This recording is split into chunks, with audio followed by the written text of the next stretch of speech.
I am trying to focus on, what this actually means. This means that the U.S. can, because of sovereign immunity, can decide to kill anybody they want to, any way they want to, and there's nothing we can do about it, in which case our Constitution is toilet paper. And I don't believe it is. I believe that our Constitution is an almost sacred and vibrant document that was constructed in order to withstand the tests of time. These are the tests of time. I think that the biggest threat is posed by our leadership. I think we have a grave leadership problem, and that our elected officials are actually leading us over the cliff. That's what I think. And I think that we, the people, need to wake up to this fact and spread this kind of information. What's happening at UCLA is very likely being replicated in many other institutions. What's happening with these tweaked water systems that I uncovered, that I wrote about at the Breaking Point of History, is happening throughout the United States and has the potential for decimating the population, selectively decimating the population, because what I uncovered and what is discussed and I've got blueprints and other documents at the Breaking Point of History is an entirely selective project, meaning that this tweaked water system can attack your house, or it can attack your neighbor's house. It can attack every house on the street, or completely detour the street entirely. So, we have a growing situation where it begins to look like certain populations are to be experimented on and to be, tossed onto the trash heap, and certain populations will get to thrive and prosper. And that is not the way that our country was framed. Become a member on Patreon to watch the ad-free video version of this interview. The link is in the description. Beyond the Forbidden. Welcome to Beyond Forbidden. Today on the show, I got a special guest, Janet Phelan. I believe that's how you say her name. But this is going to be a treat, honor, privileged to get her report on what's going on in her life. You may have come across some of her articles off the activistpost.com, and she'll just give a little bit of her background story. But she is an activist. But I'm looking forward to hearing her side of the story. But Jeanette, thank you for coming on Beyond Forbidden. Thank you so much for having me on, particularly now, because there's been some movement concerning my court case, which is what we had initially discussed my coming on about. I have filed in the Central District of California Circuit Court an injunction against the CIA, and asking them, it's injunction only. I'm not asking for any funds at all. I'm just saying, stop what you're doing and leave me alone. And so it's the stop what you're doing and leave me alone that has held the level of attention that this is now receiving. So, so you just want to dive into the injunction and have me talk about that? Sure. 1 second. Give a little brief background into yourself. And then what led to your journalist, career. Just a little background about you, because, I've come across your articles. I know your name. I knew your name because I've been following that website for a long time. and a lot of other alternative sites. But I've never really watched interviews until you sent me some link, or until I knew you was coming on the show, and then I looked you up. But yeah, so just give us a little refresher on you and what led you down your path of journalism. Right. Okay. Well, I am mainstream trained, and I went to graduate school in journalism. I was lucky enough to be accepted at the University of Missouri at Columbia back in the 1980s, which is one of the premier flagship journalism schools in the U.S. And I was accepted for their master's program and studied there.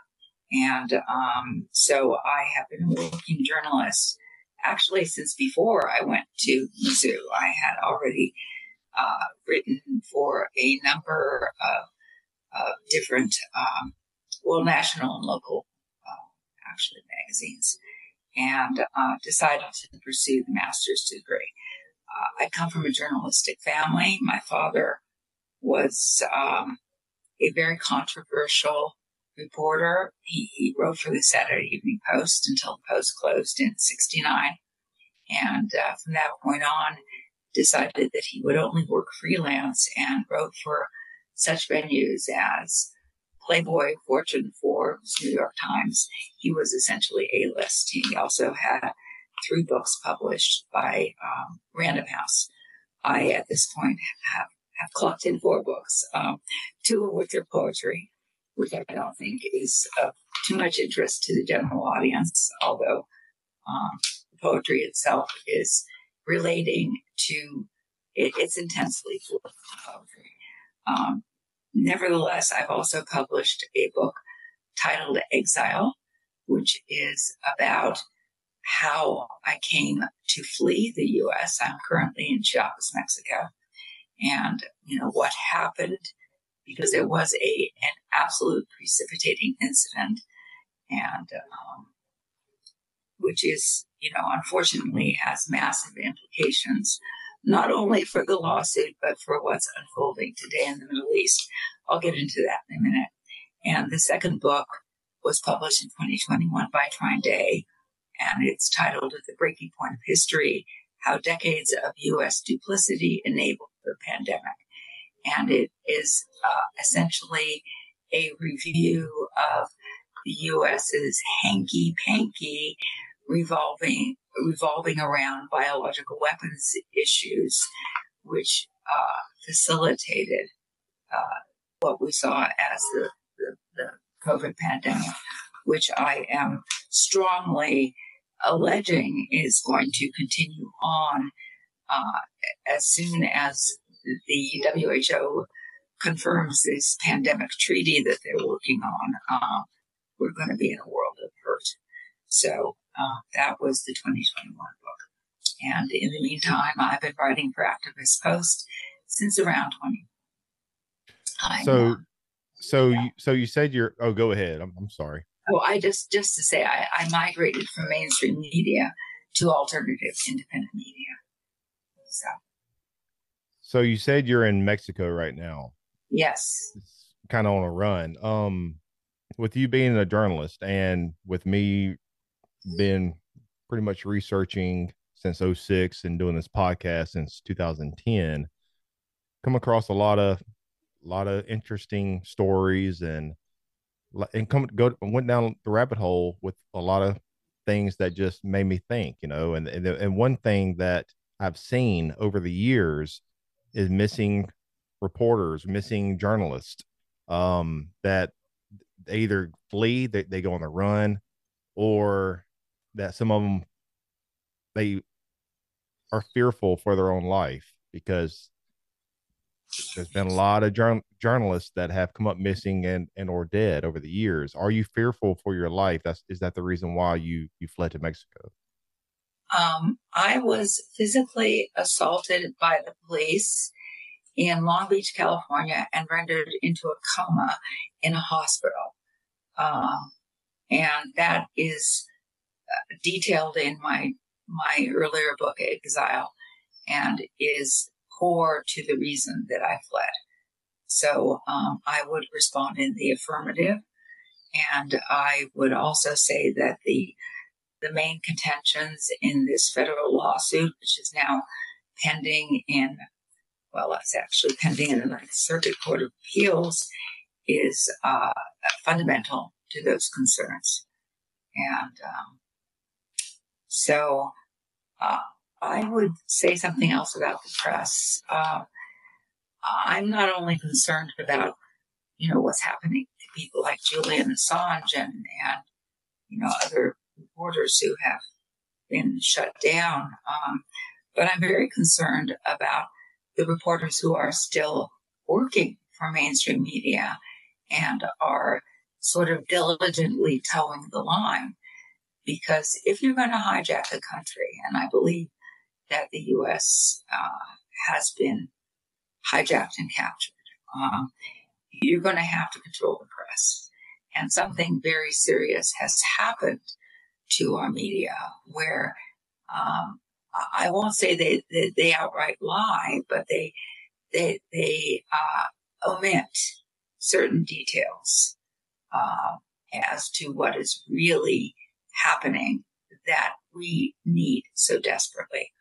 And I made the decision based on, what happened surrounding the police assault and my journey thereafter. I made the decision that I was going to go for it. And I believe that this has put me in a bit of peril, which has resulted in this lawsuit being filed. This injunction. Yeah. And we're about to dive into that. One last question before you dive into it. And when do you think that tipping point was back in the day? Or when? Because I'm a history buff, so looking at the history in the past, journalists,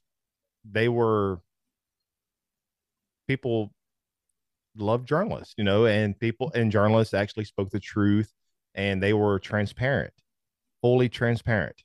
And they really, yes, they may work for somebody, but they still told the truth and was, I guess you could say, a true journalist, what a true journalist actually means, not some corporate owned talking piece that just writes stories for the main, whoever, But so when, if we look in the past, the not so distant past or the distant past, when did it start to hit that slippery slope to where journalists were compromised?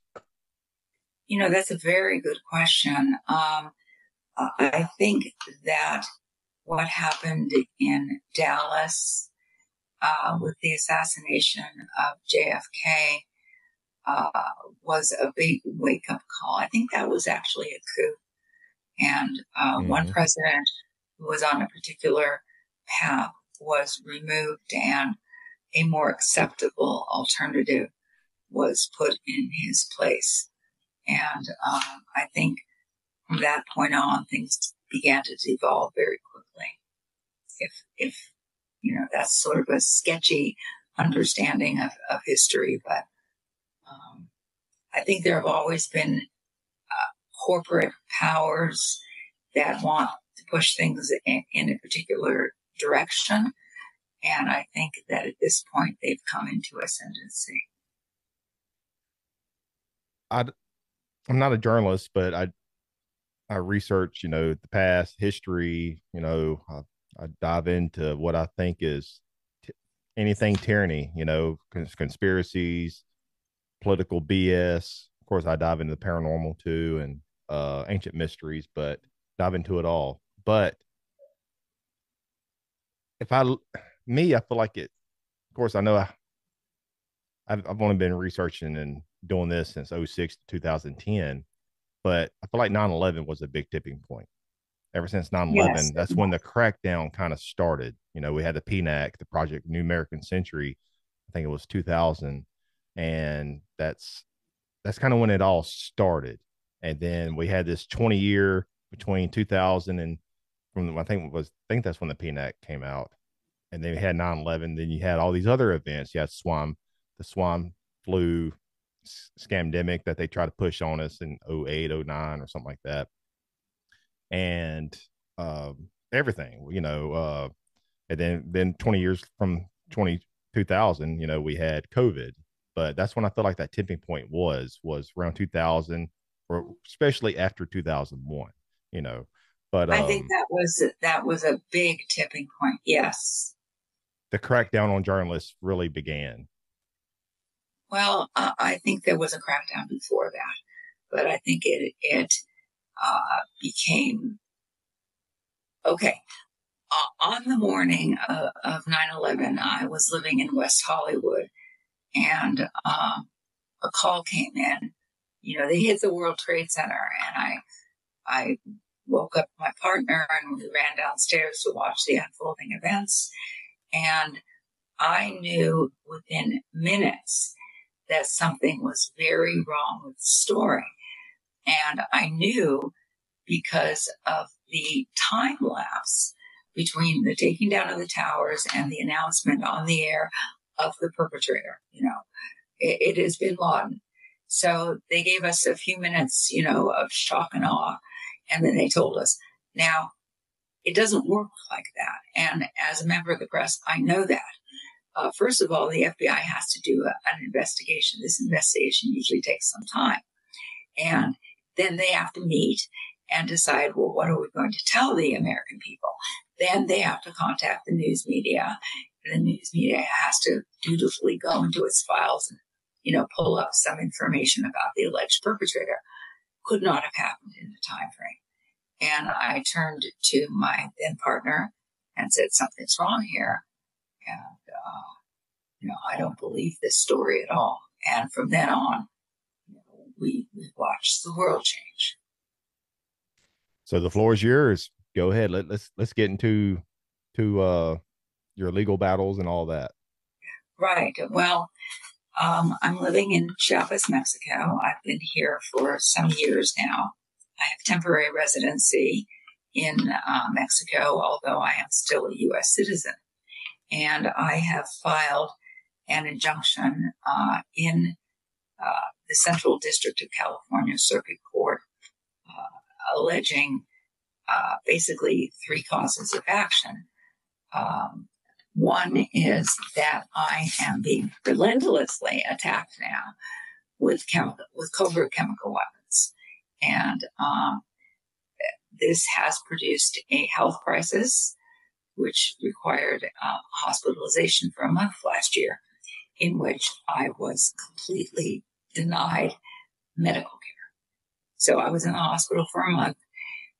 My diagnoses, I had a lot of tests done.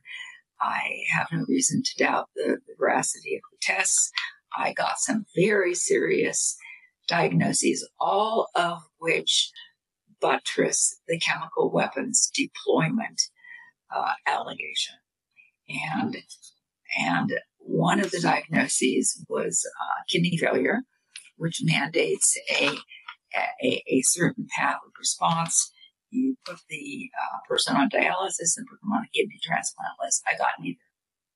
So, in fact, I got a vitamin D tablet, and then after a month of hospitalization, and there was a secondary issue having to do also with targeted weapons deployment, which has resulted in the diagnosis is sensory ataxia. What it means essentially is I can't walk. So there has been nerve damage to my legs. Also not treated, although the assigned neurologist did offer me a steroid to take forever, which I declined.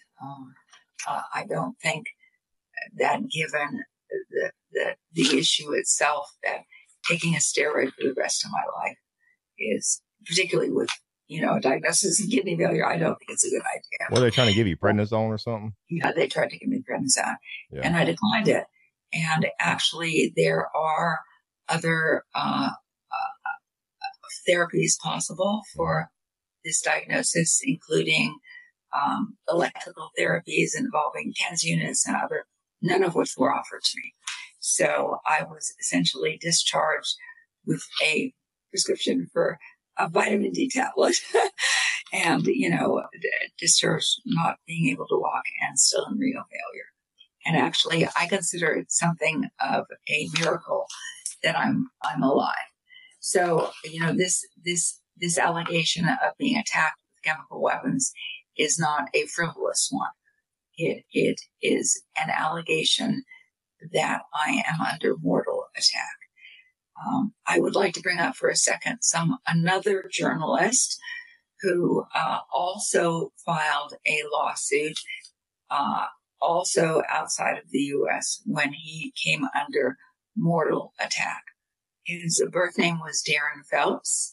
He had converted to Islam. He was born in New York and was covering the war in Syria for CNN and Al Jazeera and some other venues. And the U.S.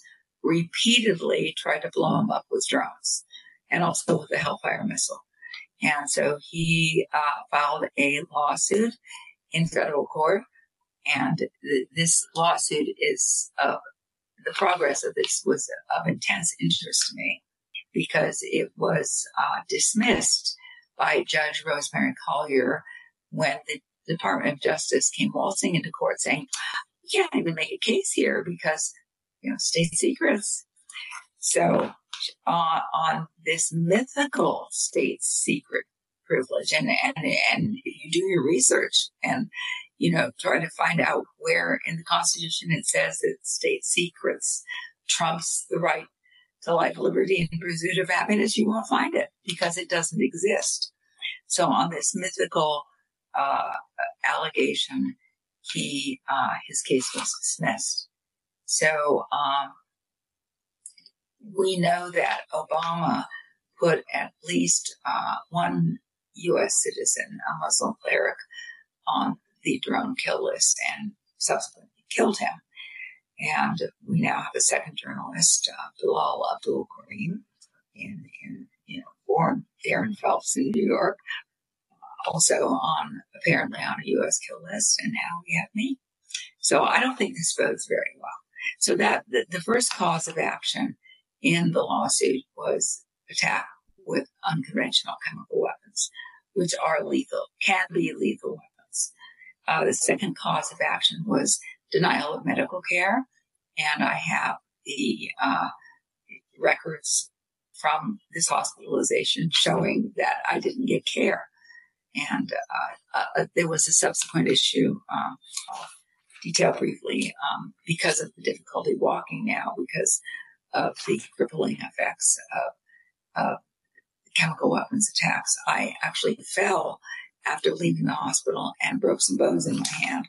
And there are medical records attached to the injunction as well, showing that, I show up at a different hospital, with broken bones in my hand and no problem. I get a cast. They say, come back in a couple of weeks. We'll check your cast.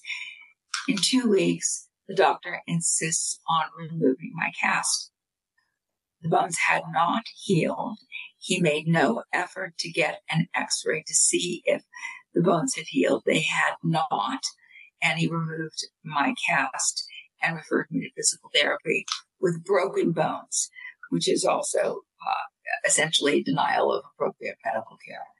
And that is also, those records are also included in the injunction as proofs. Why are you getting denied the medical care, Janet? Do you think these doctors are getting orders from the top? I'm sure they are. There's something, I did some research about this, and there's something called transnational repression, which has gotten a lot of attention in the U.S. In fact, a law, it's TRAP law, was passed or proposed rather recently, dealing with transnational repression, which is a type of political repression conducted by a state outside of the borders of the country it's occurring in. So the U.S. is alleging that transnational repression is happening in the U.S.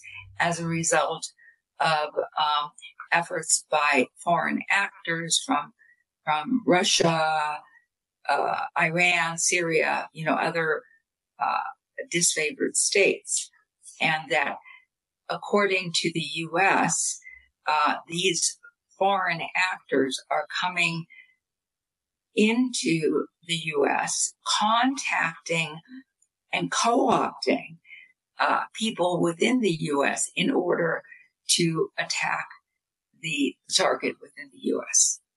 Okay, so these are foreign nationals, originally from Russia, Turkey, wherever, residing within the U.S. However, transnational repression is exactly what they are doing here with me. And the lawsuit alleges that that this is actually a result of the initiating incident, which forced me to flee the U.S.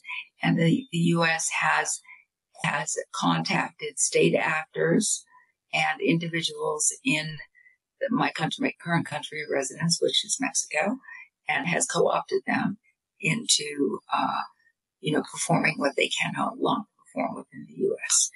Now, because there is only, to my knowledge, one intelligence agency that functions outside of the borders of the U.S., and that is the CIA, the injunction is put in place, is naming the CIA and naming also its director, Bill Burns, and its director of operations, David Marlowe. And so I am not necessarily alleging that this was a CIA issue when it began within the U.S., the initiating incident, which compelled the police assault on my person and subsequently my fleeing the U.S. It was not a CIA issue, but the CIA takes over where other domestic intelligence agencies cannot function. Therefore, I am suing them. So the third cause of action is denial of access to the legal system, which is also buttressed by numerous exhibits in the injunction, which shows that I have made extensive outreaches to U.S. law enforcement prior to my leaving, to district attorneys, attorney generals, et cetera, in an attempt to resolve the issue. And I also went to state court in the U.S. and was denied due process. And this is proven by the exhibits to the case. So there does not appear to be an adequate remedy of law that is being afforded me. Now, interestingly enough, my initial petition for this injunction was dismissed wholesale with prejudice by the Honorable John Holcomb with the Central District Court of California. So we immediately filed a notice of appeal, and I moved on to the appeals court, and I'm currently constructing an appeal.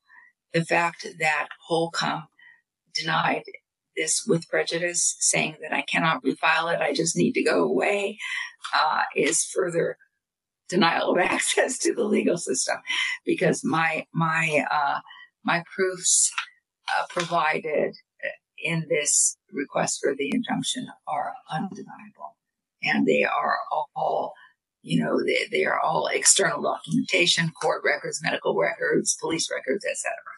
So you can't deny that their validity, and Holcomb apparently is attempting to, but we're moving on to the Court of Appeals now.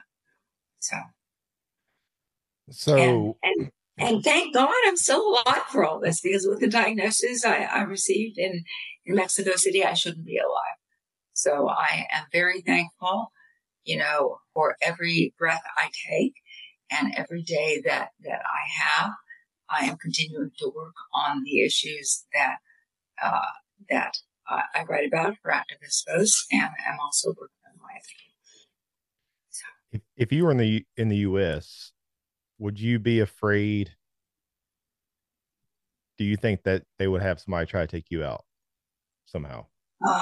They did, which is what the police assault was about. And there was, having survived the police assault, which I was in a coma for several days in a hospital, but having survived that, I thought, okay, well, they took their best shot, and now they're going to leave me alone. Oh no, they didn't leave me alone. So, based on the subsequent actions, I decided to leave. And that is thoroughly discussed and documented in my 2014 book as well. So you mentioned that you were exposed to, correct me if I'm wrong, biological weapons, chemical weapons, chemical weapons. When different and where? Biological weapons, right? When and where did that take place? You mean most recently? When did it start? Last night, most recently. So talk. It was an attack last night. Yeah. How are you being attacked, if you mind me asking? Like with that, and then after you explain that, like you talking about last night, go back, when did it first happen? Right. It started in the U.S. Very soon after I survived the police assault, and started within maybe 6 months after that, and began to escalate. And lo and behold, the same sorts of weapons are being deployed here in Mexico. I need to make a comment here about chemical weapons, because there's actually an international treaty called the Chemical Weapons Convention, which came into effect some years ago, which is an attempt to diminish the footprint of these weapons. And one of the caveats of the convention is that the member nations have to destroy their cache of weapons. And lo and behold, most of the countries have. The U.S. has not. I believe there's one or two other countries who have also reported they have not destroyed their cache of weapons, but the U.S. has not. Now, the country I'm currently in, Mexico, is a party to the Chemical Weapons Convention and declares to the convention that it doesn't maintain these weapons. This started in the U.S., and it is on my information and belief that the U.S. is transferring some of their stockpiles of these weapons here to Mexico, so that they can continue on with this bizarre vendetta. So you said you was attacked last night. What type of chemicals are they attacking you with, and do you know who? Mostly the attacks are happening when I am in bed at night. So there are a couple of types of attacks that I discussed in the injunction, involving aerosolized agents as well as UAV deployed agents. So this is also discussed in the injunction. Interestingly enough, in pursuit of trying to, understand the technology that they're using against me, I came across a discussion, and this was in Wired, I think back in 2012, where they were talking about UAV deployment of chemical weapons via very, very small drones. And they have a picture of a mosquito-sized drone in this Wired article. which is capable of dropping a chemical weapon. And I think that's what they're using. But that was 2012, so they may be even smaller now. So I can hear them. I can hear them. You know, I turn off the light at night. I go to bed, and you know, sometimes I don't hear them at all, and usually when I don't hear them at all, nothing happens. But there is a particular kind of weird buzzing that I hear sometimes, and lo and behold. So it seems like you're being attacked by psychotronic weapons and voice to skull. No, not psychotronic. No. What about voice to skull? No, absolutely not. I'm not getting directed energy weapons. I'm not getting psychotronic weapons. I have no voice to skull. I am aware that, having done some research and contacted others, I'm aware that these weapons are being inflicted on others, but not in this case. In this case, it is purely chemical weapons. So,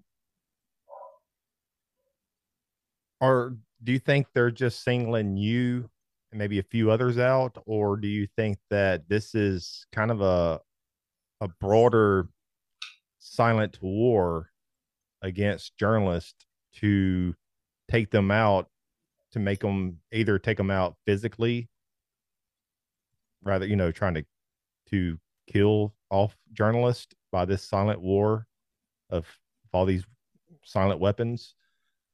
Do you think they're trying to take them out because certain means and methods, I guess what I'm trying to say, by using these silent weapons to where they take them out physically by killing them, and or they're using these types of technologies to make the journalist sound crazy, or they're hearing things in their heads, or they're getting attacked by chemical weapons because nobody's going to believe them, you know. So they because they know how to shadow ban people, and they know how to keep you from getting to the mainstream, and because you need to be on, you know, these bigger shows and explaining your case, you know. Yeah, I think I do. And I'd like to make a couple of comments here. First of all, I think largely press has been herded into line. Largely, the press is being rather obedient now, and I'm certainly have considered the possibility that, you know, members of the press are aware of what can happen if they step over the line, as I did, you know, with the publication of Exile and other sorts of articles.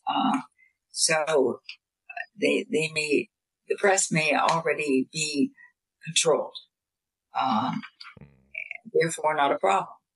And if journalists are a problem, then, you know, we can end up with a situation like what happened to Julian Assange, or what is happening to me.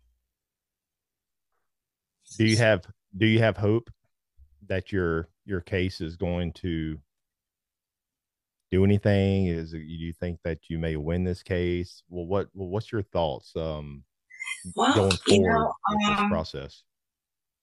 I have engaged this process because it has to be engaged. I have to file a lawsuit of this nature in order to assert my rights.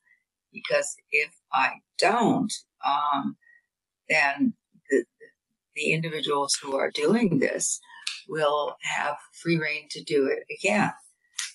Do I have hope for our court system? I think our court system has been captured, and I think it's become rather evident to those who are looking at, you know, particular high-profile political cases that our court system is captured.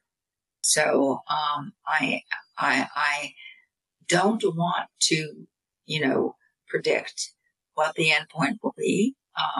I will say that the injunction has been filed. I have sent a cease and desist letter prior to filing the injunction to the CIA, and there has been no lessening of the sorts of attacks.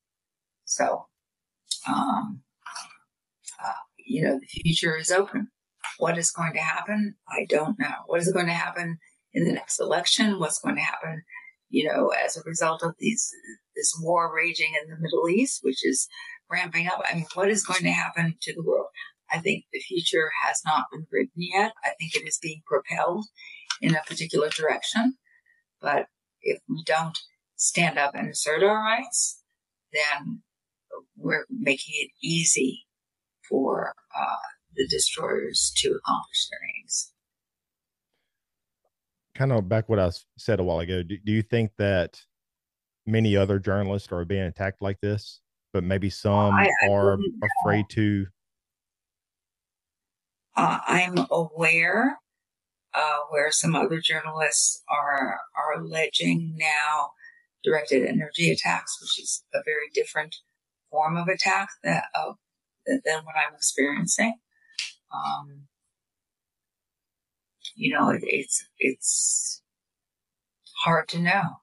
I do know that if they don't stop here and now, if the recourses that are available to enjoin them to stop are not engaged, then they'll continue on.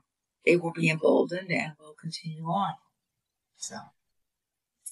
And then you're talking about these weapons, these chemical weapons, and I guess biological weapons. And doing a lot of my research over the years, one of the first things I remember, the early stages was these mysterious deaths of these microbiologists.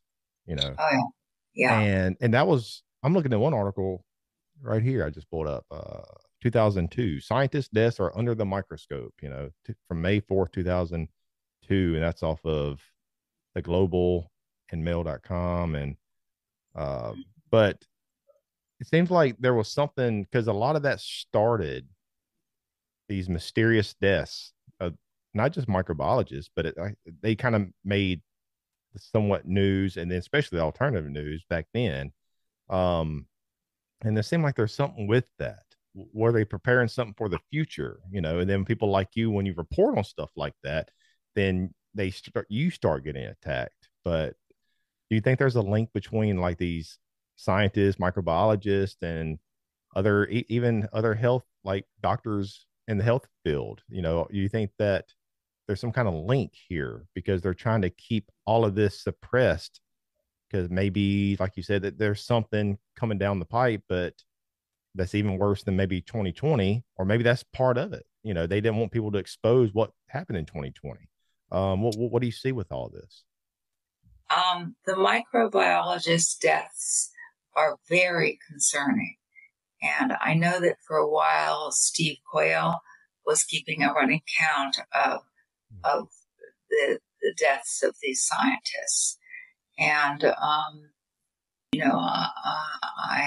I think, given the fact that some of these scientists obviously were working on Black projects, particularly the scientists associated with Porton Down, like Dr. David Kelly. He ended up, dead in the woods. He was attacked in so many ways. There was the death of Bruce Ivans, Dr. Bruce Ivans, who was the alleged Amerithrax mailer, the anthrax mailer, alleged, and his death, which was not really by suicide, and I'll get into that in a moment. His death effectively closed the investigation, and the FBI says, okay, we got our man. It was Bruce Ivans. He mailed the anthrax out after 9/11, and he's now dead.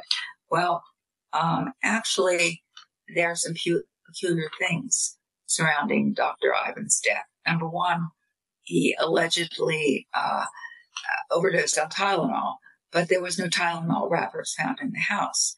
So how did he get, that was one concern. But a greater concern was that he was transported to the hospital, in bad shape.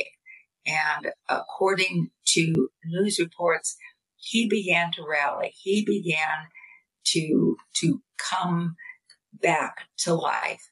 And as per the news reports, and I will remember this forever because it was written without attribution. The news report said the decision was made to remove Dr. Ivins from life support. So we don't know who made that decision. But you had someone who had allegedly attempted suicide, who was beginning to rally, and they cut him off. Okay, so I question whether the FBI's investigation, which conveniently did not look at other U.S. agencies that had the Ames strain of anthrax, like Battelle Labs. I question whether it was appropriate, complete, and I question whether Dr. Ivins committed suicide. So anyway, that's a long footnote to what you were talking about. There are a number of scientists, hundreds actually, who ended up suddenly and mysteriously dead. And given the prevalence of Black projects now, these deaths are highly suspicious. One death that I wrote about to some extent was the death of a water scientist at a water facility on the East Coast. I'm sorry, I'm not remembering her name right now, but she was found strangled and thrown into a tank at work shortly after the Department of Homeland Security came around to the plant having these secret meetings. Now, one of the major stories I've broken has to do with the tweaking of water systems, which apparently came online shortly after 9/11 as a secondary pandemic delivery system. And that is discussed extensively in my 2021 book, At the Breaking Point of History. So, there's all kinds of scientists who have ended up dead under very mysterious circumstances. And then you mentioned Steve Quill. I've never had him on the show, but I'm very familiar with Steve Quill. Mm-hmm. So on his website, stevequill.com, dead scientist from 1994 to 2003. This is what he has from 94 to 2003. Looks like it's 46. And then from 04 to 2015, they don't have them numbered. It's a bunch. Wow. It's a bunch. If I had to guess, maybe, I don't know, 60, maybe. You don't have these numbers, but and that's just what he has come across. There's no telling what has been whitewashed, there's no telling how many that are unaccounted for, and that's just the ones that he and maybe others have come across.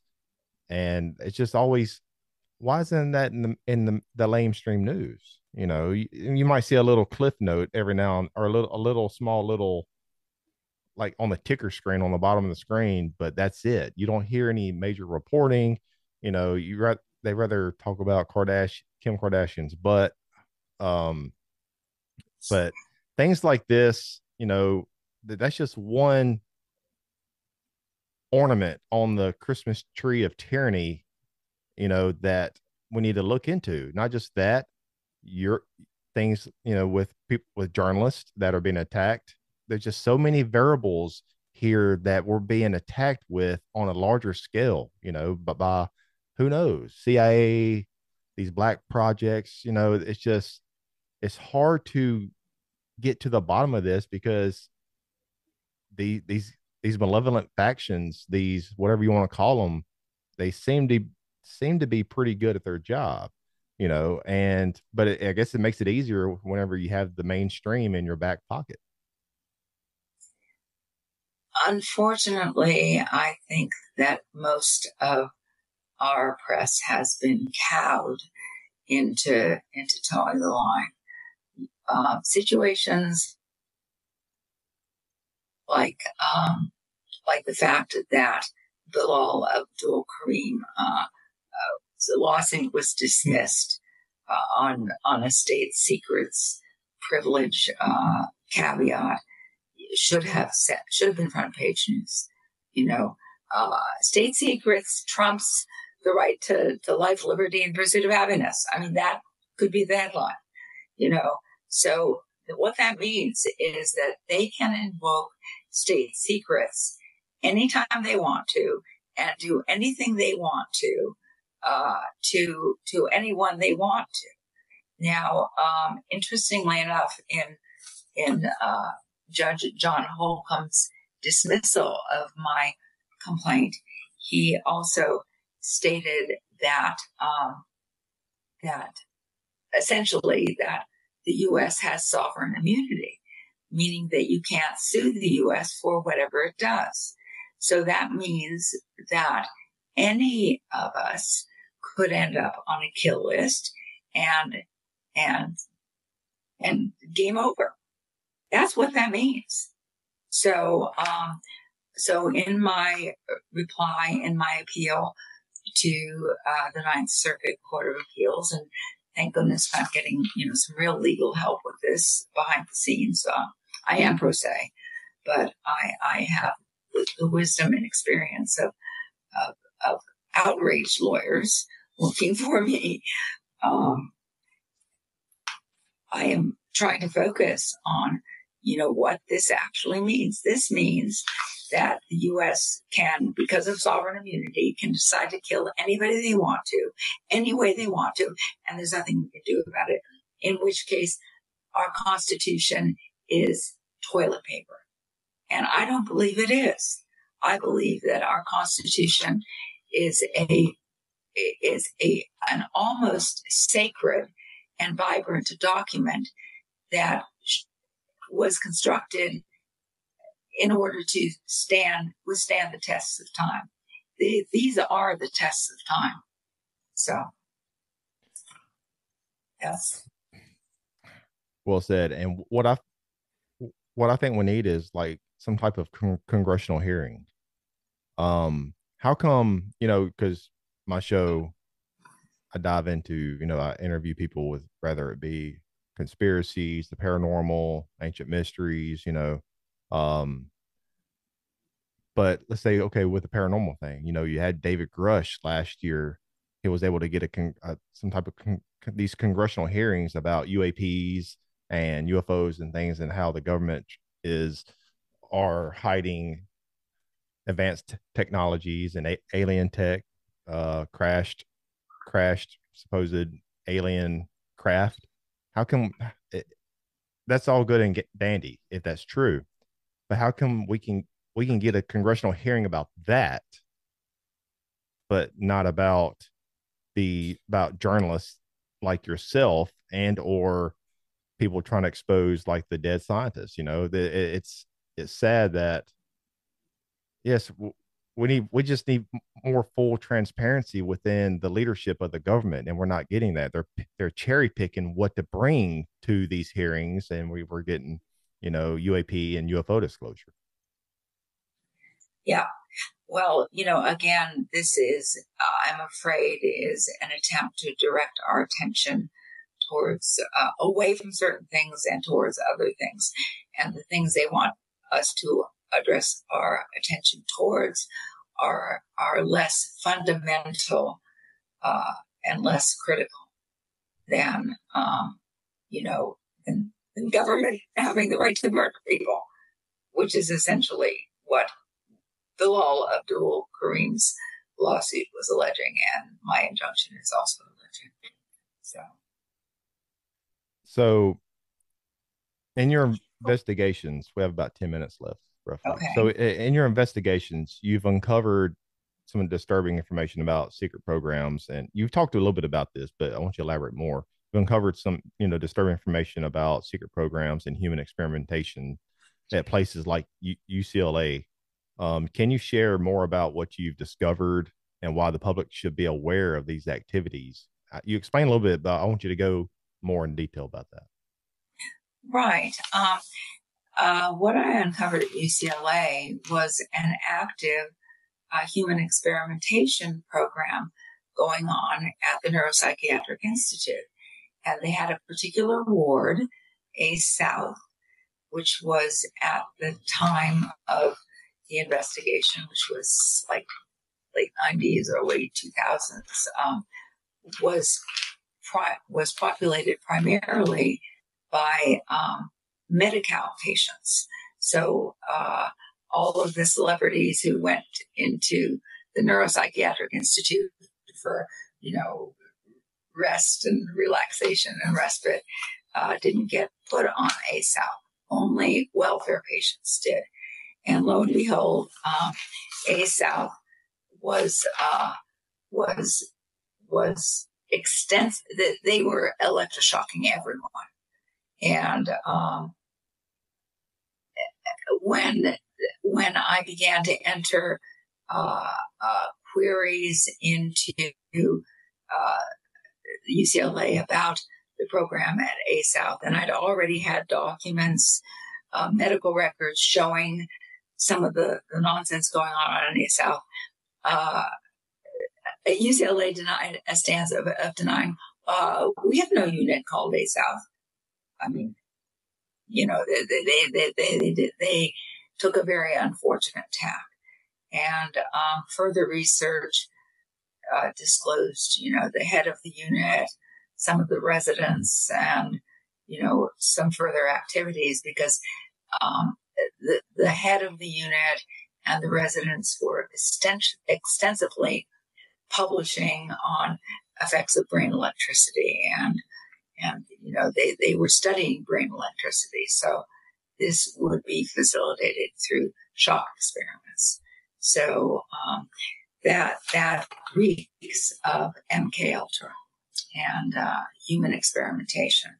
So those who think that the MK Ultra programs were disbanded after the Church and Pike hearings of the 70s are sadly mistaken, because they really went underground. They went in a different direction. And I personally think that a lot of the directed energy reports that we're seeing are an aspect of a furtherance of the MK Ultra human experimentation programs. What do you? That's one aspect of what I've uncovered. Yeah. So, I know you're a journalist and you don't like to speculate, but what does your gut tell you? I want to know what, after all these years of research and journalism, into corruption, what does your gut tell you? What we as United States and the world possibly, what do you see us facing in the future? What's our biggest threat? What's coming down the pipe? I think that the biggest threat is posed by our leadership. I think we have a grave leadership problem, and that our elected officials are actually leading us over the cliff. That's what I think. And I think that we, the people, need to wake up to this fact and spread this kind of information. What's happening at UCLA is very likely being replicated in many other institutions. what's happening with these tweaked water systems that I uncovered, that I wrote about in at the breaking point of history, is happening throughout the United States and has the potential for decimating the population, selectively decimating the population, because what I uncovered and what is discussed and I've got blueprints and other documents at the breaking point of history is an entirely selective project, meaning that this tweaked water system can attack your house, or it can attack your neighbor's house. It can attack every house on the street, or completely detour the street entirely. So, we have a growing situation where it begins to look like certain populations are to be experimented on and to be, tossed onto the trash heap, and certain populations will get to thrive and prosper. And that is not the way that our country was framed. So I think eugenics. Yes. I think one problem, this is one big problem. Well, first off, we hear about, since 2020, there's so many people that's awakened to corruption and bullshit, and how Americans they're too awake and to any types of corruption, and they won't allow something like COVID to happen again. I don't think I can't see it, because when it boils down to it, people, what do they need? They need security. And what comes with security? Income. You need your income. With all that said, the problem that I really feel like we face, and it goes back to Nazi Germany, is something called, Mark Passio talks about it extensively, order followers. I'm just following an order, hence Douglas Mackey. You've heard of Douglas Mackey, who 2016, like that with Hillary and Trump, that campaign, that he did a meme on Twitter that said, it wasn't even his meme. He just found it on 4chan, I believe, and he posted it to his Twitter account. It was a picture, void the line, vote from home, text Hillary to 59925. And now he's facing 7 months in prison. And he's been in this legal battle since 2016. And so with all that said, order follower. Okay, let's say some of them officers that went to his house and arrested him, and others, they could be one of the ones that people are saying they're awakened. They won't allow this things to happen, corruption, 2020, lockdowns to ever happen again. We're too awakened as a society.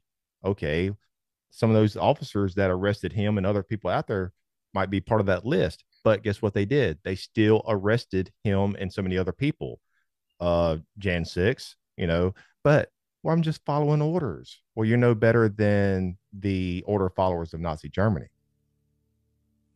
Yeah. I think that the tendency of human beings in general to follow orders was the subject of the infamous Stanley Milgram social psychology experiments. And what Milgram essentially proved through these experiments is that nearly everyone, when given an order, however heinous by an authority, will follow that order. They have to get paid. There seems to be something written into our DNA which enables us to be obedient. And I think that our salvation as a people may rely in our questioning authority at every single turn. So, Janet, I thank you very much for coming on the show, and I can't wait to get you back on to go down more of just, there's so many other things I like to talk about.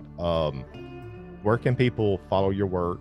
I know on Activist Post. Is there any where else? I'm then Activist Post, and you can follow my work there. And I think that they're doing a very good job at Activist Post at covering the news that isn't getting covered by mainstream media. So, is there a way where someone can reach out to you if they have a tip or some type of story that they'd like for you to pursue? Friend me on Facebook. I'm on Facebook. Okay, good deal. There we go. Janet, thank you very much for coming on Beyond the Forbidden. I appreciate it. Thank you so much for having me on. Look forward to talking to you again.